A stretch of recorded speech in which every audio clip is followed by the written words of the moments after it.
Hello, my name is Daniel, and this is the Engineering Success Podcast, episode 65. How you guys doing? Hope you guys are doing well. Life is treating you well. Life is treating me well. It's good. I just hit my 2 months at my new job, having a good time, learning a lot, making connections, meeting people, shaking hands, taking names, having a good time, and helping influence successful commercial outcomes for engineering services projects. Yeah, that's my LinkedIn tagline for you guys there. Hope you guys are having a good time in life. Life here is good. I'm getting right. I'm recording this episode, and then I'm gonna go meet my wife and baby E. We're gonna go do story time at the library, which I'm looking forward to. It sounds like it's gonna be a good time, and then we're meeting up with some friends later for food. I'm gonna try a new fried chicken place, and if you know me, you know I love me some fried chicken. So yep, life is good here. Biking to work still, having a good time, trying not to get rained on too hard, and just settling into life here in Charlotte. So hopefully your life is treating you guys well. All right, we have an interesting episode ahead of us today. It's going to be another mailbag. Long story short, I've been so busy. I've got multiple people that have asked me, Daniel, can I come interview? And I want to do it. I want to interview them, and I don't have the time. I don't have the time to interview them, but I'm working on it. I am working on getting my setup for interviewing people. I've got a couple people here that I want to interview in person. I just got to figure out how I'm going to do that, and then I got another one that I'm working on. So really cool engineering professionals, stories, career journeys. We're cooking up engineering careers. I want to give a shout out to my top tier supporters, John Ott and Leroy Jenkins. Thank you both so much for your support of the podcast. Your support allows me to pay for my website, www.engringsuccess.com, or you can email me at daniel@engringsuccess.com. And thanks to you guys, I'm able to break even on the podcast. We're not monetized yet on YouTube. I think we're at 849, 850 subscribers. So we're 150 subscribers short of that goal right now to get monetized. But even then, it's going to be a long climb. That's okay.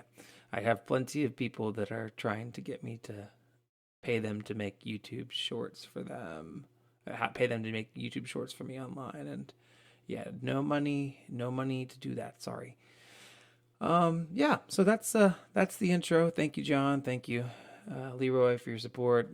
If you want to be featured on the podcast, shoot me an email. I'll try to respond to it. Daniel@engringsuccess.com, and check out the website.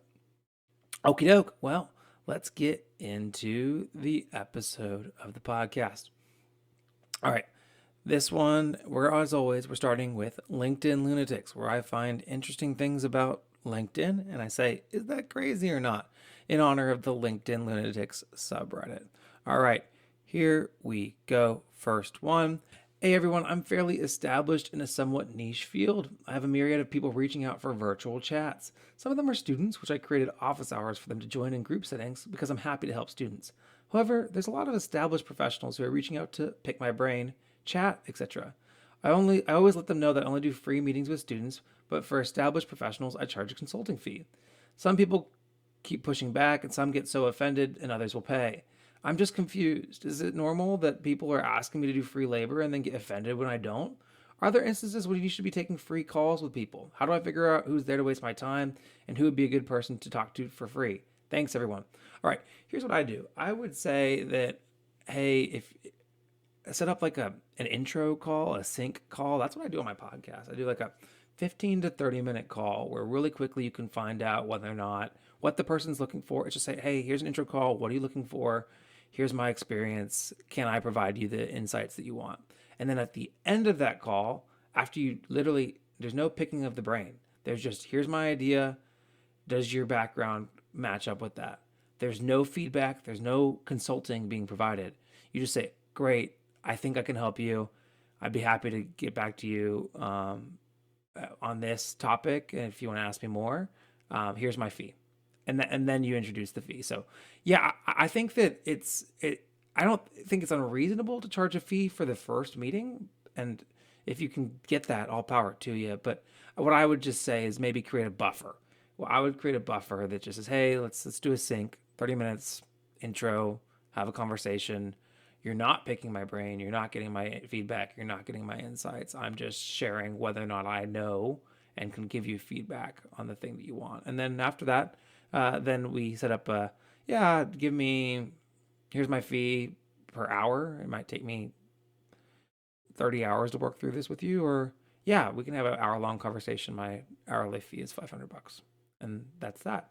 So yeah, I think it is lunatic of people to ask to pick your brain for free on LinkedIn, and I think it's perfectly reasonable of you to ask people if they respect that and that they pay you for your time. All right, that was a quick one. Next one is this job description a red flag? You will get support and coaching from amazing engineers, as well as access to everything you need, but you need to be able to work independently on a project from start to finish and be willing to work crazy hours and put yourself into this. If you're still reading and want to test yourself, please reach out. Wow. Well, this is on our engineering students, so I assume that this is an entry level position. So, yeah, this is a massive red flag. I think that being able to work independently, okay, fine. I expect my engineers to be able to independently solve problems, but do I expect an entry level college graduate to be able to work independently on a project completely from start to finish right away out the gate? No, no. Saying that you must expect that from the beginning is crazy, and be willing to work crazy hours and put yourself all into this. This sounds like a place that's going to underpay you and overwork you. I mean, they're already admitting that they're going to overwork you, and they're already hinting that they maybe don't hire appropriate senior level people to train lower level people. So they're probably going to underpay by hiring people that are not qualified to do what they want them to do. So yes, this is a massive red flag. I would say yes. Yes, this is a red flag. Let's see what the comments say. They say, translation, you will be overworked and expected to do stuff you don't know how to do. So yeah, it's a huge red flag. Yeah. Yeah. Yeah. I agree with that 100%. Yeah, that's my feel with this one too. It is a massive red flag. So, okay. That was LinkedIn Lunatics. I'm going to take a quick breather to get some water, and I will be right back. All right, and we are back. We are back with the Engineering Success Podcast. We just finished LinkedIn Lunatics, and now we're going to get into some college questions. Questions about how you can be successful in college, or questions about how you can pick a college. This one is about being successful in college. This one is titled, what are the best study methods for engineering students? Many people I ask say that repeating it until it is engraved in your mind, but I feel like there must be better methods. I think that's a really good way to study for an exam and to learn how to apply a concept that you're learning in engineering. I don't know, maybe it's a thermo concept, or you're trying to solve certain types of thermo problems. Or maybe you're trying to do free body diagrams. The best way to learn how to do free body diagrams is by practicing doing free body diagrams. So I agree with those people. Repeating until it's engraved in your mind. I wouldn't say repeating it by like writing it down over and over again. It's the practice that you get from doing it over and over again, doing problems, applying it, that will help you do well on exams. Now, the other thing that I think is really valuable, and this is educational research that's gone into this, and some of my classes did this in college. It's the idea of the flipped classroom. I'm going to take that and apply it a little bit. You know, a lot of my professors say, read the textbook before you come to class. Read the concept. Just skim the textbook before you come to class, or watch a video on the topic before you come to class. And I think that that's very valuable. I think that whenever you're in the classroom setting, the best thing you can do to prepare yourself to be really effective in the classroom is just to have a vague idea of what's going on, so you know what kind of questions to ask. Like, I think that this comes up in every part of our life, right? Like, you're in a discussion session with somebody and you're talking about a topic. The more informed you are about the topic, the more informative discussion and educational discussion you can have about the topic. And say, for example, you're about to go into a class and you're about to learn about the moment of inertia. What is the moment of inertia? If you're coming into that conversation and you're trying to take notes and you're trying to pay attention, and you're trying to learn and trying to do all that all at once, it's really hard to to kind of do so many things at once. You're just trying to write things down.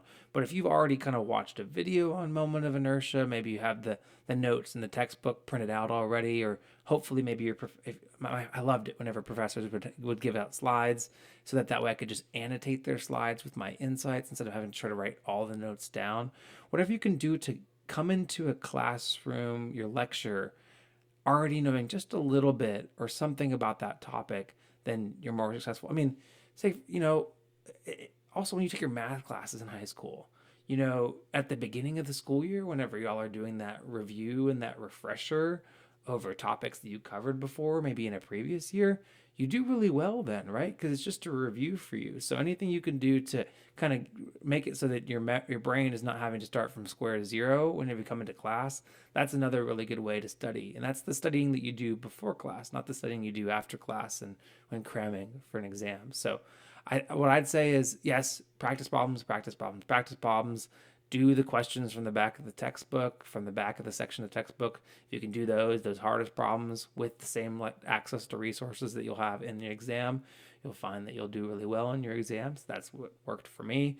And then also, it's just that investment ahead of time, so that way your time in class is more valuable. If you find yourself sitting in class and you walk out of that class and you're like, oh my gosh, I have no idea what we talked about, then you got nothing out of it. And you're going to spend that same amount of time after class trying to teach yourself that material again when you're doing the homework.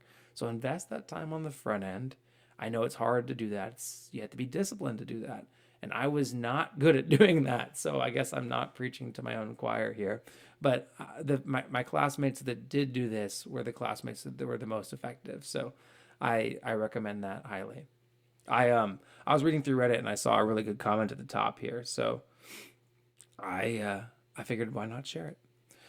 So to understand something, watch a video explaining it, read a good textbook, build or design something that uses it, find case studies, explain it to somebody else, reverse engineer. Sounds like the types of things that our professors build into our classes, right?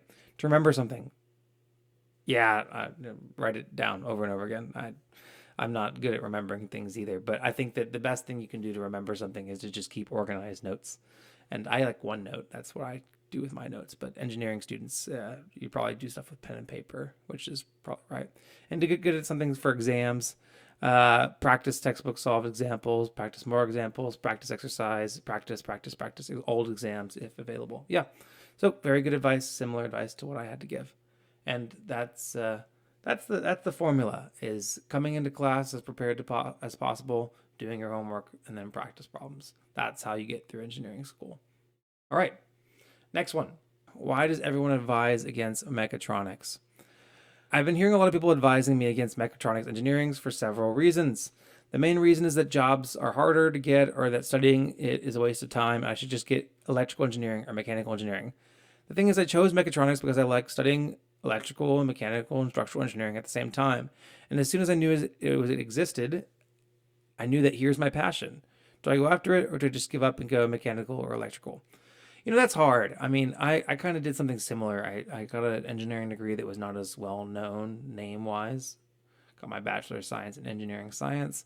And I studied mostly mechanical. When people ask me what my degree is, I say mechanical, because if you plopped my course transcript onto any other school's mechanical engineering transcript, I'd qualify. I'd go one for one. I also took a couple extra electives because I came in with extra credits from high school, so it allowed me extra time to take a couple extra electrical engineering electives, some of which I just used to fulfill general science credits, and others I took a digital logic design class because it was interesting to me. And I get it. I get the interest, and I would say there are jobs that exist, and there's companies that exist. There's companies that value those more specialized, or in this case, say more broad engineering degrees that allow you to take more types of electives. There's companies out there that do value this. Like my former employer that hired me straight out of school, they valued it. My current employer values my experience that I've gotten since then, and they don't really care what I studied for engineering school. The thing is, though, is that the vast majority of companies have recruiters that are not engineering graduates that don't know the value of these more broad degrees, and then maybe they're, if you're, especially if you're hiring into consulting, somebody that's hiring a, like, okay, I need to hire a mechanical engineer. So they go look through your resume. First thing they look for is mechanical engineering degree. Okay, great. All right, this person qualifies. Oh, not a mechanical engineering degree. Why'd they apply for this? Not qualify. It's just so easy to eliminate you based on this degree. I mean, there are companies again out there. I'm sure that like a good controls integrating company like Thermo Systems. I'm sure that they'd love a mechatronics degree and somebody that can kind of walk in the middle there. And honestly, consulting companies should value that because all the projects they do are multidisciplined. But often they're trying to fill a role, a mechanical engineer, an electrical engineer. And the vast majority of people get a mechanical, electrical, civil, chemical engineering degree. It's much easier to just match those people with those degrees to those jobs. So what I'd say is take the time. This is not unilateral advice. I'm not going to give you like a yes or no, even though I'd say generally it's better to just get the mainstream degree. But for your case, go look at the companies that hire into roles that you want to do out of engineering school and see what degrees they require. And if they say it's mechanical engineering degree or equivalent, they're still going to prefer a mechanical engineer.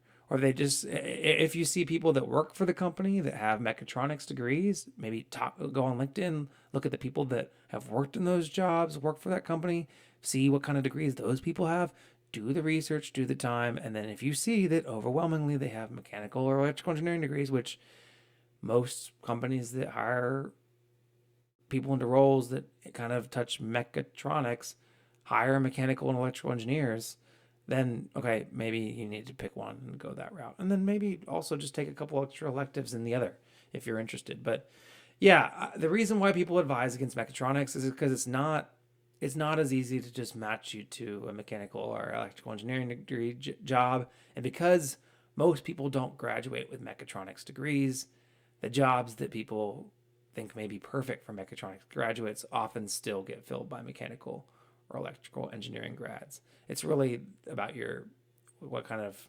interest you have and how much they think you fit the role. And maybe you worked an internship that showed that you have an interest and you can see yourself fitting in that field and that role. There's a lot that goes into these things, but if you really want the mechatronics degree, I get it. I kind of wanted the same thing, and I kind of built it for myself, and it was harder for me to get jobs. That's just the reality. I was very fortunate to get a job in the manner that I did. So, okay, that's my thoughts on the people that advise against getting a mechatronics degree. All right, next one. Ooh, this one is juicy. How do I tell my parents I already changed my major, or should I change it back? I recently finished my first year of college at University of Georgia. I was a biological engineering major, but I changed it to mechanical engineering since it was the same curriculum until senior year. It also let me do engineering classes next semester instead of spring 2025. If I stay in biological engineering, the only useful classes I would take are Gen Chem 2 and differential equations. If I change to mechanical engineering, I can take strengths and materials, dynamics, DiffyQ, and an engineering design class. I told my parents I was going to change to mechanical engineering, and they were very opposed to it.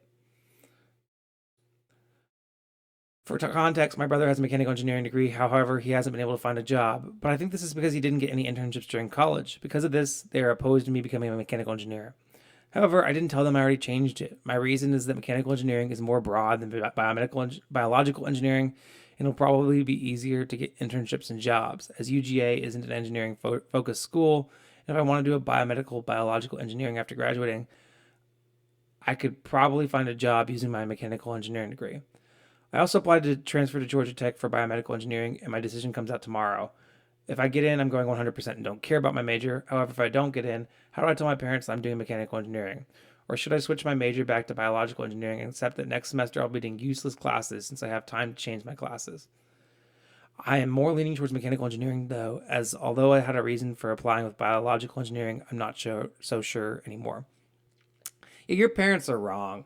I doubt that your parents are engineers. So, as somebody that graduated with an engineering degree, yes, the mechanical engineering degree is more broad. I don't even know what biological engineering is. Maybe you could do like wastewater or like some specialized engineering job. But yeah, there's a lot more mechanical engineering jobs out there. And yes, your brother couldn't get a job because he didn't take the time to dedicate himself to get an internship. And if you get an internship, you're much more likely to get a job. So your brother's resume probably sucks because there's no experience on it, and yeah, it's harder for him to find a job.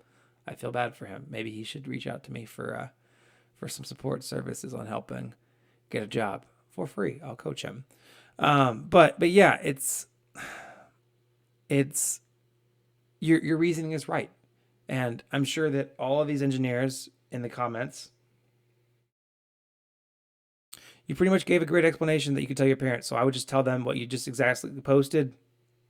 And I said, oh, in the comments, ooh, your parents are not giving you good advice. If you like mechanical engineering, it's a very versatile degree and you'll have more job opportunities with that degree. Your brother doesn't have a job because he didn't put himself in the best position to get one when graduating by getting internships. Your intuition is correct. Your parents mean well, but are incorrect. You already have a good grasp on this. Trust your intuition. And if it is really something for you to share with your parents, then let them know and bring the facts that you brought here with you. Sincerely, a person who studied mechanical engineering who's able to start the last semester of his senior year with a job in hand. Yeah, exactly. Yeah. Your parents are making a wrong assumption. Everybody in my comment section in the comment section on Reddit agrees. Hopefully, maybe you got into Georgia Tech, but even if you got into Georgia Tech, I would still recommend you do mechanical engineering there. But yeah, what okay, some if you are a biological engineer and you listen to the Engineering Success podcast, I'd love to have you on to see what you did with your biological engineering degree. But for those that don't know, biological engineering, UGA. All right. University of Georgia's Bachelor of Science in Biological Engineering. Integrate the knowledge of life sciences with the principles of engineering to understand how biological systems work so you can design and develop technologies, materials, and devices that will have a positive impact on human health and well-being. Technologies, materials, and devices. Okay, this seems like kind of like biomedical engineering, which you're not going to be able to get a job doing biomedical engineering fresh out of school anyway. Most people need to get master's degrees to do that. So yeah, careers, biomedical engineer. They don't tell you that you need to go get a master's degree. Product development engineer. Okay, maybe those are hard to come by. Field service engineer. You don't want that. Quality control engineer. Technical sales specialist. Process design engineer. Process safety engineer. You could do all that with a mechanical engineering degree. My goodness. And what is the accreditation?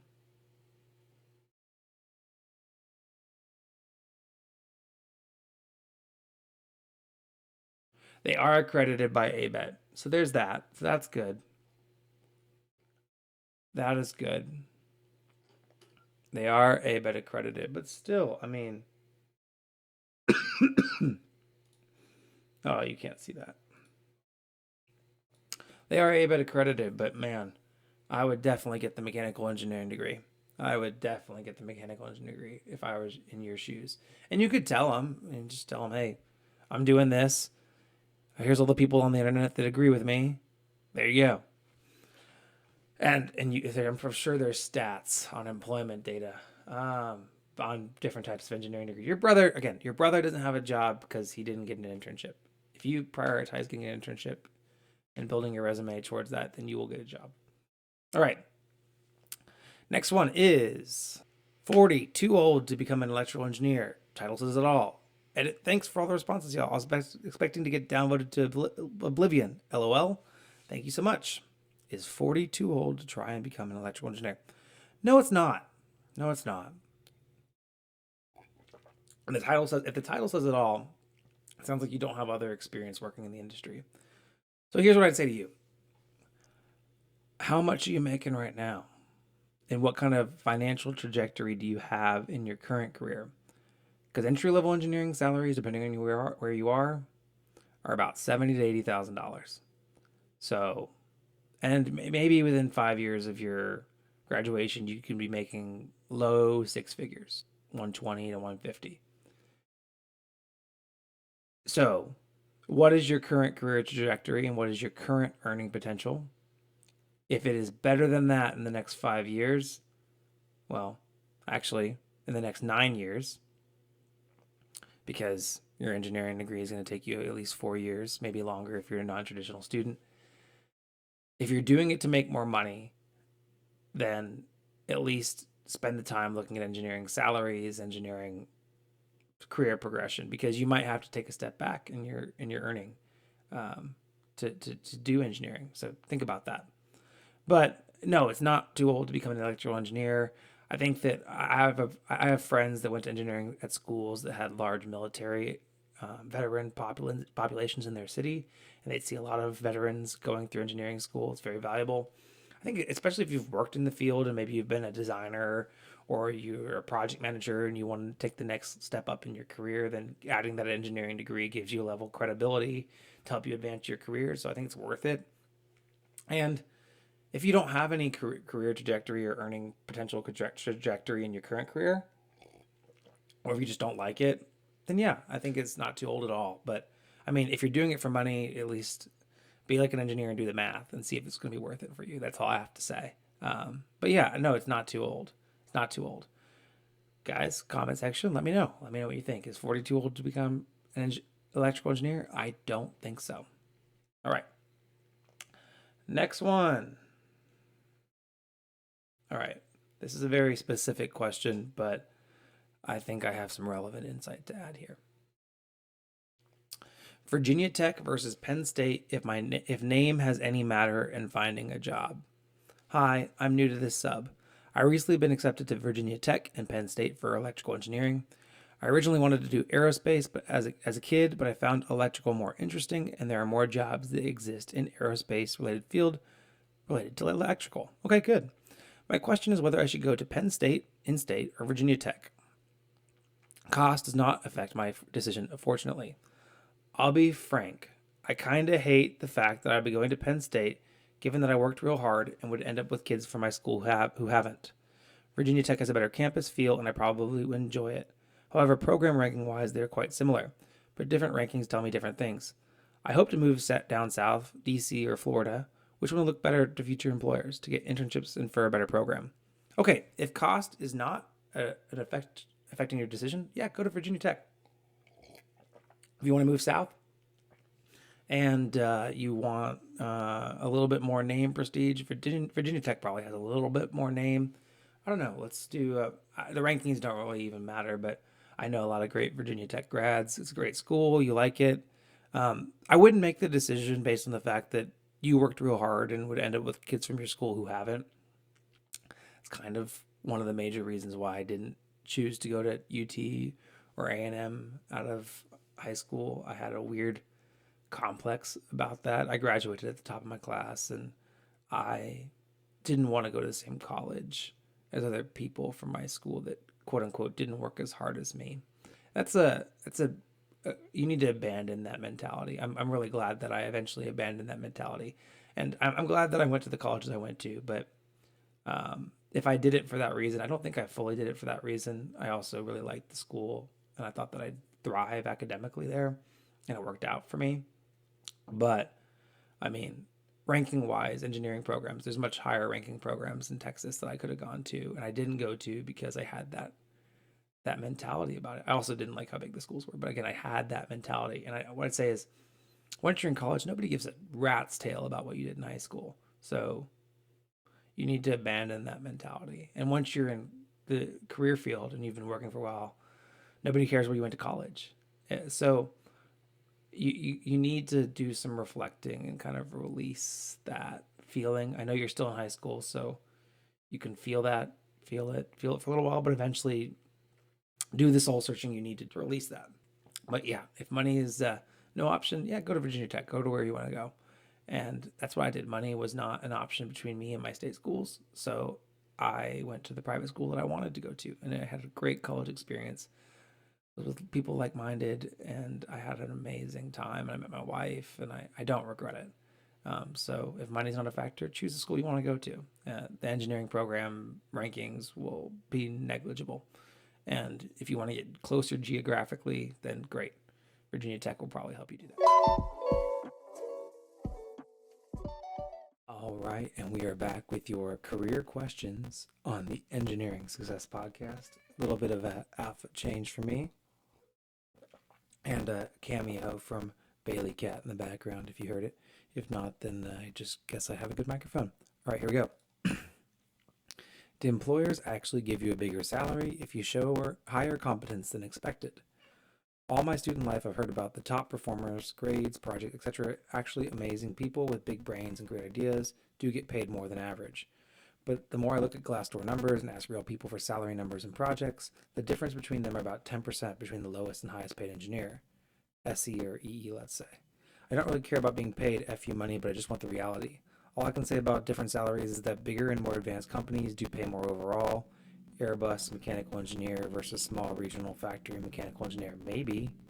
Actually, not. They don't necessarily actually pay more. Actually, I think it's not necessarily being having higher competence than it's expected. It's just getting promoted into roles that pay higher. I and then even then there's a limitation to that because some companies do a good job of giving people raises, but again, you're not going to make more money unless you are in a position where you're paid incentive based on your compensation. And those are some instances where higher competency and higher performance, really not competence, but performance and results in higher pay without having to make a jump. And then the other way that you get paid more is that you get promoted internally and get higher roles, and then find another. And you usually, when you get promoted internally, you're not getting the same bumps in pay as you get on the market for that role. So then you use that experience and then you leverage that into a job with a new company that will pay you the market rate for what you do. That's where you make more money. It's not, and small regional factory mechanical engineer can make a lot more money than Airbus mechanical engineer. I mean, there's so many factors that go into play at what somebody gets paid, and small regional factory might be small regional in the middle of nowhere, and it's harder to draw talent there. I mean, there's a lot going into it. So it's not like you work harder and then you automatically make more money. There's a lot of factors at play, and it all kind of comes together into how you market yourself and value yourself, and whether or not you're willing to make moves and try new things and do different roles. I mean, if you go mechanical engineer 1 to mechanical engineer 2, mechanical engineer 3, maybe you can progress through the ranks of engineering titles faster, but even then your compensation, again, it's still it just being good at what you do doesn't necessarily make you more money. It's getting into positions where your compensation is tied to your performance. You might make a little more money if you get a bonus, but again, it's not. It doesn't just work that way. In my experience, work harder and you'll get a raise is just what your employer will tell you to get you to work harder. In reality, most times it's based on how the company's doing and how they're able to make money in the current economy. And what I said, yeah, work harder to develop your skills, get the raise. Job hopping is the key. Yeah. So no, I mean, if you're staying with the same company and you're going up through the ranks, it's, as this person said, it's in their interest to buy your labor for as little as possible, and it's in your interest to sell it for as much as possible. So they'll pay you whatever you accept from them, which is correct. So that's my take. It's not just like I work hard and I get more money. It's not like a one for one. It's a lot more complex than that, and it's nuanced, and it all comes into how you market yourself and how you progress your own career. All right, and next one. Next one is, do you use Excel on the job much? And the answer is yeah. I use it all the time. I use Excel all the time in my job. Now, I'm not your standard, design engineer, but even the people that I know that are design engineers, they have a lot of calcs that they do in Excel. When they estimate the hours that they're going to spend doing a project, we do it in Excel. I do like rates and that kind of stuff and rate programs, and that is all done in Excel. Yeah, I use Excel all the time, and just some simple competency in Excel will definitely do a lot for you in your career, if your school offers like a basic intro to Excel course, and my school offered one that was 1 credit hour. I didn't take it. I wish I did. It's just a basic competency in Excel, knowing how to work your way around through a pivot table, maybe learning how to do X lookups, V lookups, H lookups, that kind of stuff. And then, the savvier stuff of getting into VBA and all that kind of stuff. But yeah, having a basic competency in Excel is very useful. And I use Excel pretty much every day at work, other than like Outlook, which I send emails through, and in Word, where I type documents. Excel is probably the most used pro, um, application on my computer that I've used in my entire career. So yeah, Excel, very, very valuable tool to use. Yeah, let's see what the other engineers in the survey have to say. Yes, all the time. It's the most important application you can learn, followed by Word and then Outlook.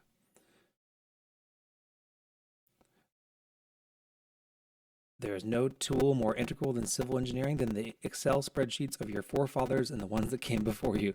There's a spreadsheet for every aspect of design, and we just need to enter in a few numbers and never think about the concepts or formulas that anchor that design. Haha. Like so many very popular engineering tools that are basically a GUI over Excel all the time. That's all I do. Excel, Excel, Excel, Excel. I even use Excel as my calculator. Yeah. Excel is super valuable, so it's a great skill to learn. So if you have the opportunity to practice in Excel and get more competent in Excel, I'd highly recommend it. All right, this is an interesting one. All right, I got fired from a job I was planning on leaving this summer. So, as the title states, I was planning on leaving my job this summer. I had told the project manager end of July at the latest. They fired me April 25th. This is a very large commercial construction company with lots of yellow and black. They are known for being a 6-6 company and working tons of overtime to get the job done. I was very upfront with my project manager the whole time leading up to this, that my fiance was applying to schools in different states to continue her education. I told him where she got in, where she didn't get in. Even told him when we decided we were moving, where we were moving. I told him that I intended to stay with the company and wanted to reach out to other districts in the area we were moving to. He informed me that there wasn't a ton of work over in that area we were moving with the company, but didn't ever tell me not to apply to the other districts. I was even upfront with him when I chatted with the hiring manager at the other district. Well, the area manager apparently got wind of all this, and through the grapevine, they decided to separate with me before I could do it to them. The project manager told me it was because, one, they heard I was moving, and two, seemed like I had checked out recently. Some context for point two. Since my boss had known that I was leaving at least 2 months now, they've been giving me less and less meaningful work. They even expressed to me why they were doing this because if I was planning out work, I wouldn't be there to see it through. So I was essentially being treated like a laborer on salary, and they were expecting me to stay from 6 to 6. As they let me go, they said I have been displaying a negative attitude at work and a lack of focus or motivation in both actions and words. It's wild that none of this was brought up in my yearly raise meeting 3 weeks ago when they promoted me and gave me a very nice raise. When they let me go, there was no severance. I felt like they fired me without cause. There wasn't even talk of a PIP. A much worse engineer got fired a few months ago, and he was on a PIP. I was here for 2 years with only positive reviews. This is mainly a venting post, so please help me feel better. Man, I feel for you, because I was kind of in the same situation as you, and I handled it kind of the same way you did. And I guess I just got lucky. Um, my wife got into grad school in Charlotte, and I was on a project in New Orleans, and just so happened that my boss reached out to me about another role within the company, and then I was like, yeah, that would be perfect. I would actually like to move for that role, and it just happened to be able to move in the same city. I think where you went wrong here is that um, you didn't have a backup plan in the sense that you didn't look for other things. You really kind of put your faith entirely in this company. Um, and you were doing your part to reach out to other area managers to kind of look for other jobs. You were upfront with your boss about it. That's cool of you, but it just seems that they didn't want to go through the hassle of having to like try to transition you within the company. So, man, it's just it's a bummer because I feel like you were kind of misled in this by the managers that they were kind of okay with you looking for this. I think the thing where you messed up is that you were where you maybe didn't have something else in the back pocket. Because I went through the same situation as you. My company transferred me to a new role in a new location, and it went great for me. And I was very forthcoming about that transition. But I think that the difference between my situation and your situation is there's already a role that was thought of. So if I were to have done it again, if I were you, I would have expressed interest specifically in a role that was in that new area, and then kind of made the move and kind of not shared the personal details about how you had to move until later. But yeah, that's a bummer. I feel for you because I was in the same shoes as you, and it went completely different for me. And I think that's just a big word of advice to people, that if you need to make a move and you need to potentially quit a job, maybe that's a conversation that you have at a higher. So if you're trying to transition between, it seems like this person was working with their direct manager and other area management, but they didn't have buy-in from like the leadership that could actually make moves for them, and then it ended up hurting them in the long term there. So you kind of have to have, if you want to make a move like that internally, then you need some support really high up in the organization at the level that interfaces with the decision makers in the new location that you want to move to. That connection is really important. And the other thing is if you don't have that kind of relationship with people, then maybe that's something that you search for in silence. And if you want to do it internal, then find the job. And if otherwise, maybe start looking externally, and then just work up until the end and give your 2-week notice, and then peace out. Because I mean, this person, the result is they had a big potential financial gap where they weren't able to. I mean, because gosh, they weren't ready to move yet, so they got fired early. So that whole time, it's like kind of hard to get another job in that city, and they didn't want to move. So man, it just really screwed them over financially, this whole situation. But hopefully they got a jump start on looking for a new job in the new city, and they were able to kind of hit the ground running in the new city. But man, that's really a bummer. And it just goes to show that in the end, I mean, whenever I left Zachary, I gave notice 2 weeks and I was out. And I could have given notice sooner.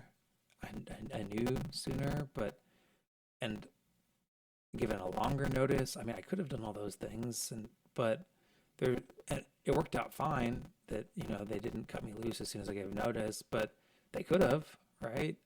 And I think that because companies always operate generally in their best interest, it's really important to operate in your own best interest. So with that kind of stuff, if there's a chance that you're putting your fate in somebody else's hands, it's best to just kind of keep it to yourself and keep it to your chest, because whenever you start putting these kind of things in other people's hands, then you're kind of going out on a limb and you can get screwed like this person did. So I'm so sorry that you went through that, and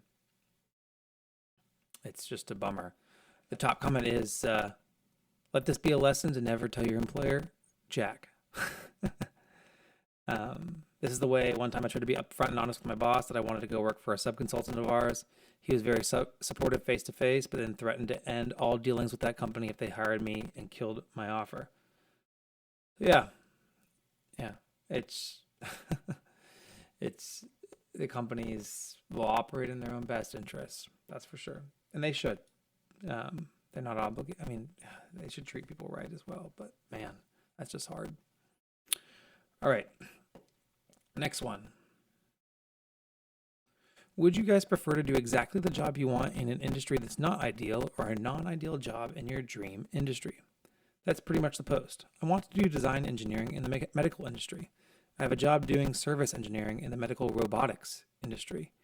I have an opportunity to move companies into doing design engineering, but it's an industry I have no real attraction to.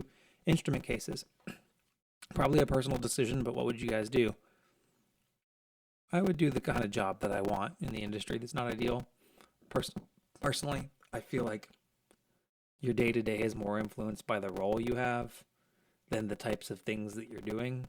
So as long as you find the work that you're doing in general meaningful and positive for society, then what your day-to-day is and what you do in your day-to-day, I feel like is much more important. Like for me, for example, if I had the wrong job but in the coolest industry, I would be banging my head against a wall every single day because I just wouldn't like what I'm doing, right? Like I I like the industry that I work in. I think it's really cool, but I'll be honest, I'm in consulting. I could care less what kind of, for the most part, what kind of project I'm on. It's the solving of the problems and doing the types of things in my role that's the most important thing to me. And maybe it's a little different because I don't have a super technical design role, but yeah, for me, 100%, prefer to do exactly the job I want in the industry that's not ideal. And yeah, so let's see what everybody else says. I prefer ideal job in non-ideal industry. In this case, you're getting experience in what you want to do and learn. From there, you can grow and hop industries. Good luck in getting to the medical field, especially design with only service/maintenance experience. Yeah. Ideal job in non-ideal industry. That's what I'm doing. Yep, that's what I'd say. And I don't know, like for me, coming out of college, I wanted to work in the golf industry, and that is not the most stable industry for engineers. So it's not where I'm at, right? I mean, so that's kind of what I'm doing. Ideal job in the non-ideal industry. I just want to work in the golf industry. I want to play golf. Well, guess what? I can play golf, not working in the golf industry. So yeah, it worked out fine for me. All right. Oh my goodness. This is a good one. All right. Mid senior level employee building professional appearance outside of work does not want company branding. Anonymous post, but located in North Carolina, but we are a global company. We're in a weird stalemate with a high performer, and we've never had this happen before. About a year and a half ago, this employee emailed her boss to let them know that she'd been asked to speak on some podcasts due to her PhD work, but wanted to know how, if at all, she should mention our company. The podcast was industry specific, and what she had to say was on point and on brand, well thought out, and had evidence to support her stances. The leadership team discussed her inquiry and ultimately decided such advertisement and push for the company was reserved for C-suite level and up, thanked her for considering the marketing aspect but declined, and requested she not mention the company she worked for or wear anything with the company brand. She gracefully understood and went on her way, working and continuing her education. Apparently, over the last year and a half, this employee has been working in her off time to build her brand for her academic presence while working on her PhD, and since has been invited on several larger podcasts and other speaking events. One of our VPs recently found out she was speaking at a larger conference as a guest panelist. They brought this to HR's attention, asking who approved her speaking, and we brought her in for RCA. She said that based on last discussions she had with us, which she had an email from HR and marketing, was that representing the company was reserved only for C-suite level.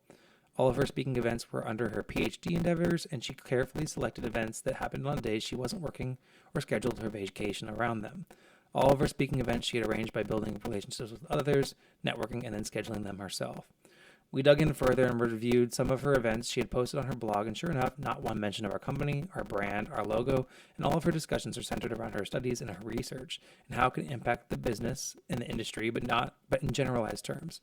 We also noticed that her LinkedIn profile did not have any job history information other than her PhD work and the blog she runs. She also has a heavy social media presence on other platforms, but no mention of our company. Here was where it gets tricky. During our investigation, VP of Marketing wanted to get on board with the employee and tie in our company for branding, as this employee did have a rather wide audience, and they felt like they could capitalize on it. When they approached the employee, she tactfully and politely declined, as if she felt like she had put in all this hard work on her own and felt like it was unfair diligence on the company that now they realize the audience she has, they want to partner with her. Some are calling to fire her for misuse of social media, but she hasn't said anything negative about the company. She hasn't even mentioned the company. Others are calling to fire her for insubordination, for not wanting to work with us on getting our company name out there. She's a top performer. She meets all of her deadlines and metrics. If the VP hadn't seen the advertisement with this employee's name and face, none of us would know she was doing this outside of working hours. What would be the best way to handle this moving forward? Oh, this is good. Oh my goodness. So she's probably also within your social media guidelines as a company. Probably has something standard that says, don't speak on behalf of the company. So she's probably not afoul of any policies. So good on her. What would be the best way to handle this moving forward?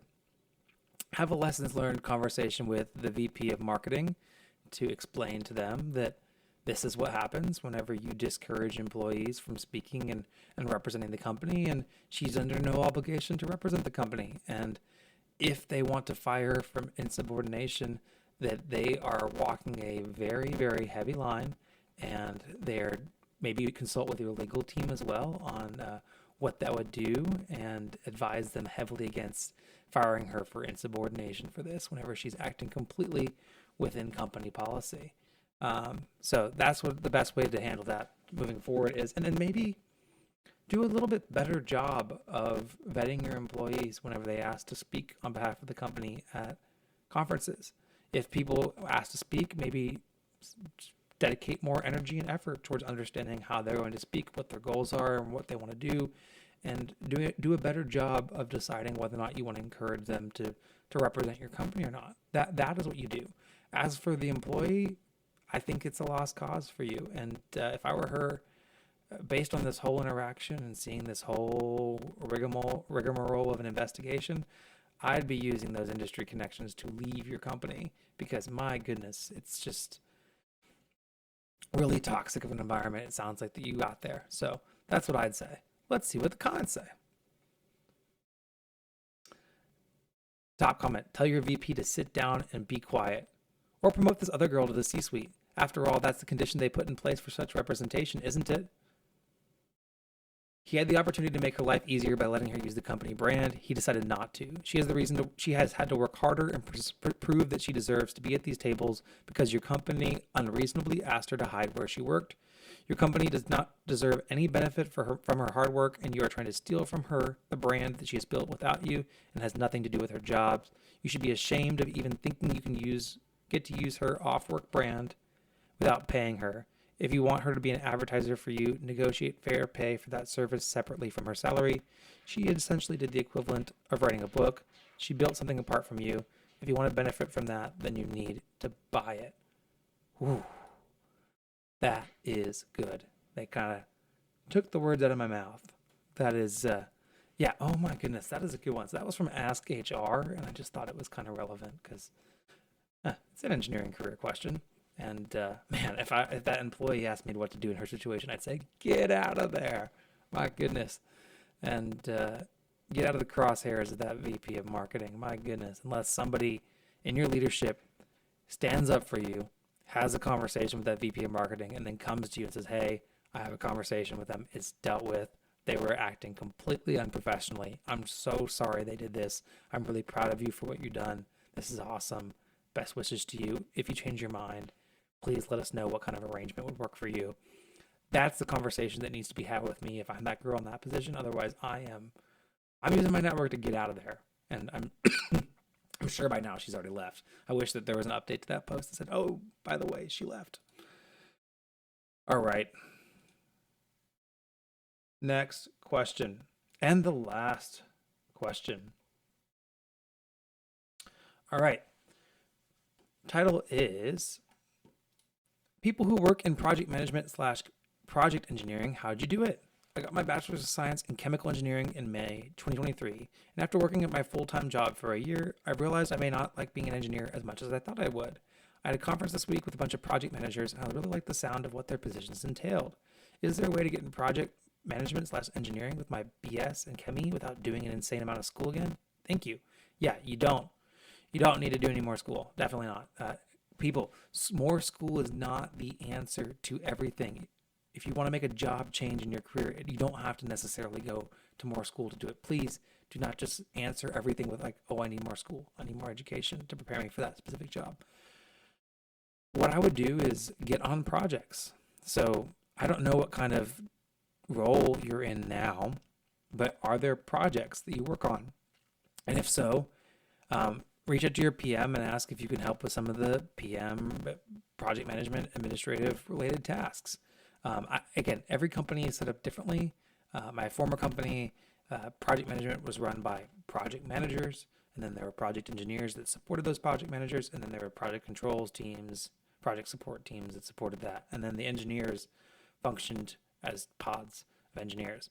My current company is an engineering consulting company as well, and the way it works is that some of the engineers get to actually project manage their own jobs. So it kind of depends on the nature of your company. I'd say that consulting is a really good place to get into project management. So if you're not in consulting and you work for like an operator or work for a facility that doesn't have a consultancy, then maybe switching to engineering consulting. It's very project based, not necessarily maintenance and service based of facility. It's all project based, and there are jobs as entry to project management jobs, such as project engineers at a lot of these companies, where you work under a project manager and you help with the project administration aspects of projects. And then you can, after you've worked under a project manager for long enough, then you can grow into be a project manager yourself. That's probably the quickest and most direct way to going into project management. Other way is going into a consultancy and then developing your own client relationships and running your own jobs under those clients. And then I'm sure that if you work for like an Exxon or for a major operator like Exxon, they also have project management, project engineering type arms of their companies. So you can also reach out to your internal kind of talent management team and maybe talk to your manager and say, hey, my next growth, I want to grow towards project management within my company, and what can I be doing to kind of grow in that direction? And then maybe meet with people that work in those roles at your company and ask them what they did, ask them if there's any positions that you would qualify for with your current experience, and if not, what experience gaps do you have, and then go get those experience gaps that you need within your company and then get transferred. I mean, there's a lot of different ways to do it. I think the most direct route is just to find a company that hires project engineers with like minimal experience. You got your bachelor's in 2023, you've been working for years, so you could probably take like an entry level type of project engineering role, and then grow into project management. That's probably the quickest way to get into project management. Let's consult the comments. Project engineers and project managers in oil and gas almost exclusively have a bachelor's of science in an engineering discipline, mostly mechanical and chemical. Just start applying for roles. Many will take early career engineers. Yeah. That's here we go. The companies I've been in, the project engineers come from design or ops with 5 to 10 years of experience, which provides a good basis for knowing the details of what you are managing. Do that too early and you end up with somebody running things that doesn't know the basis of how projects need to work. Project managers are mostly good performing project engineers, level after project engineers. PMP helps get into those roles. Different companies work different ways, of course, but if you were at my company, I would be telling you you need a few years under your belt as a solid performer in an individual contributor role. And that's kind of what I would say for the engineering consulting firms that I've worked for as well. Usually the people that are running projects have maybe at least 5 to 10 years under the belt. So if you work for a consulting arm, maybe get 5 years working on projects and then apply for a project engineer role within your company. All right, guys. Well, that was episode 65 of the Engineering Success Podcast. I hope you guys enjoyed it. I hope you guys got some insights. If you think that somebody else may benefit from this episode, shoot it to them, send them a link, drop a link. If you enjoy the podcast and you want to say nice things to me, shoot me an email at daniel@engringsuccess.com, and I will catch you in the next episode. Thank you. I'm miscommunicating. I just made a pilot, then they threw me on the stations. Now I'm not complaining. My thoughts get complicated. I cannot explain in layman's. Never losing focus because I ain't chasing payments. Still playing in the basement while I'm working on arrangements. They heard the kid in 50 countries. Thank God that's amazing. But I'd rather thank Spotify. They put me on the station.